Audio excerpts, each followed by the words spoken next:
কিছুক্ষণের মধ্যেই বাংলাদেশ এবং জিম্বাবুয়ের মধ্যকার সেকেন্ড ওডিআই অনুষ্ঠিত হতে যাচ্ছে। প্রথম ওডিআইতে আমরা সবাই জানি জিম্বাবুয়ে পজিশনে জয়লাভ করেছে। সো সিরিজে টিকে থাকতে হলে it's a must win match for team Tigers. এবং এই ম্যাচের প্রি অ্যানালাইসিস নিয়ে আপনাদের সাথে উপস্থিত রয়েছে আমি certified performance analyst Ahmed Rezwan Pratik. প্রথম ম্যাচে যেটা আমরা দেখেছি বাংলাদেশি ব্যাটারদের একদম ডিজমাল একটা পারফরমেন্স। তো আমি আশা করছি যে বাংলাদেশি ব্যাটাররা এই ম্যাচে আরেকটু সার্কামস্পেক্ট হবে এবং উইকেটের কন্ডিশনের সাথে নিজেদেরকে অ্যাডজাস্ট করে একটু বেটার একটা স্কোর তারা পোস্ট করতে সক্ষম হবে। এখন যদি কোশ্চেন আসে যে টসে জিতে কি করা উচিত, অবভিয়াসলি টসে জিতলে বোলিংটা নেওয়াই বেটার হবে, কজ আর্লি মর্নিং স্টার্ট হয় হারারে স্পোর্টস গ্রাউন্ডে, সেখানে ফাস্ট বোলারদের বাড়তি সুবিধা থাকে এবং বাংলাদেশের যে পেসাররা রয়েছেন তারা কিন্তু দুর্দান্ত ছন্দে রয়েছেন।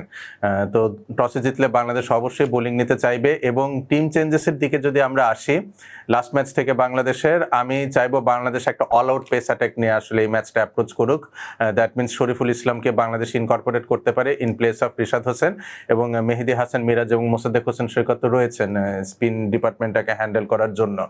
তো 40 ওভারের যদি পেস থাকে, আমার মনে হয় যে জিম্বাবুয়েকে আমরা একটা বিলো পার টোটালে বা বাংলাদেশ বিলো পার একটা টোটালে বোল আউট করতে সক্ষম হবে। এখন যদি জিম্বাবুয়ের দিকে আমরা আসি, জিম্বাবুয়ের জন্য কিন্তু প্রথম ম্যাচটা একটা স্বপ্নের মতো ছিল, পার্টিকুলারলি আফটার বিং 70 for 8 সেখান থেকে 141 একটা স্কোর পোস্ট করা এবং ওই জায়গা থেকে ম্যাচটা বের করে আনা। তো জিম্বাবুয়েন সাইড কিন্তু আসলে হাই অন কনফিডেন্স থাকবে। প্রথম টেস্ট ম্যাচটা তারা ইনিংস ব্যবধানে জিতেছে, পরের টেস্ট ম্যাচটাও তারা একদম কোণঠাসা একটা পজিশন থেকে আসলে ম্যাচটা বের করে এনেছে। সো মোমেন্টামটা কিন্তু আসলে জিম্বাবুয়ের সাথেই রয়েছে এবং তারা কিন্তু চাইবে যে সিরিজটা এই ম্যাচে ডিসাইড করে ফেলতে। তো খুব বেশি চপ অ্যান্ড চেঞ্জ আমার মনে হয় না জিম্বাবুয়ে করতে চাইবে। একটা জায়গা হয়তো তারা ভেবে দেখতে পারে, সেটা হচ্ছে রায়ান বালকে কোনোভাবে তারা স্কোয়াডে ইনকর্পোরেট করতে পারেন কিনা, cause apart from his bowling ability bat হাতেও কিন্তু রায়ান বাল বেশ দুর্দান্ত একটা সাপোর্ট দিয়ে থাকেন।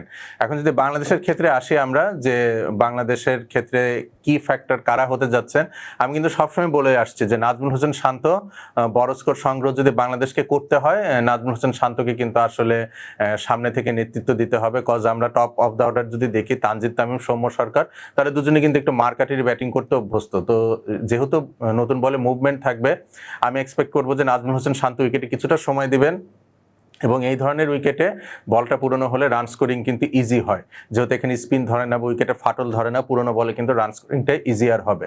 তো নাজমুল হোসেন শান্ত এবং তাওহিদ হৃদয় মিডিল অর্ডারে তাদের উপরে আসলে গুরুদায়িত্ব থাকবে যে টোটালটা তারা কতটুকু সামনে নিয়ে যেতে পারে। নুরুল হাসান সোহান প্রথম ম্যাচে উনি একটা ইফেক্টিভ ইনিংস খেলেছেন এবং নতুন বলের মুভমেন্টটা খুব সেফলি আসলে নেগোশিয়েট করতে পেরেছেন। তো নুরুল হাসান সোহানের দিকেও আসলে টিম ম্যানেজমেন্টের একটা বাড়তি নজর থাকবে until or unless Liton Das is available for the second ODI.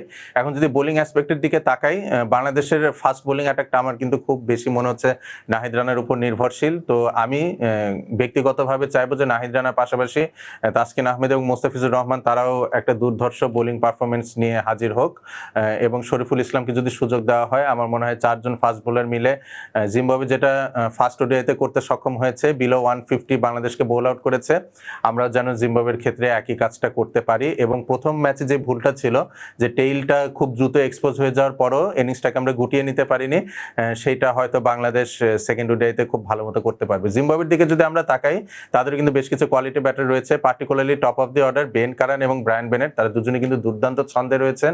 এই দুজনের কাছ থেকে জিম্বাবুয়ে ভালো একটা টোটাল পেতে চাইবে এবং সিকান্দার রাজা র পেসের বিরুদ্ধে তার উইকনেস কিন্তু খুব স্পষ্টভাবে ফুটে উঠেছে এবং নাহিদ রানার সাথে সিকান্দার রাজার ব্যাটেলটা কিন্তু দেখার জন্য আমার মনে হয় সবাই মুখিয়ে থাকবে।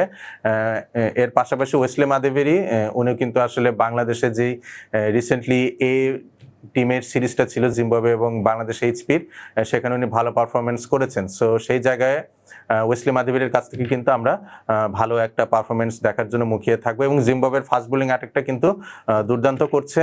ব্লেজিং মুজারাবানির কথা বলি, নিয়ামুরির কথা বলি, ব্র্যাড ইভান্স বা এনগারাভা, প্রত্যেকে দুর্দান্ত ছন্দে রয়েছেন এবং একটা continuous line and length maintain করে কিন্তু তারা বোলিং করে গিয়েছেন। সো এই পেস অ্যাটাক কিন্তু বাংলাদেশ ব্যাটারদের দুর্দান্ত একটা পরীক্ষা নিবে, এটা আমার মনে হচ্ছে। সো আমরা যদি আসি যে বেসিক ব্যাটেলটা কোথায় হবে দুটো দলের মধ্যে, তাহলে অবশ্যই বলতে হবে যে দুটো টিমের পেস অ্যাটাক আবার তাদের মধ্যে আসলে লড়াইটা হবে এবং যেই টিমের পেসাররা ভালো পারফর্ম করবে আমার মনে হয় eventually they will come out victorious এবং আমি এক্সপেক্ট করব যে দ্বিতীয় ওডিআই ম্যাচটা জিতে বাংলাদেশ আসলে সিরিজে টিকে থাকুক। ধন্যবাদ সবাইকে।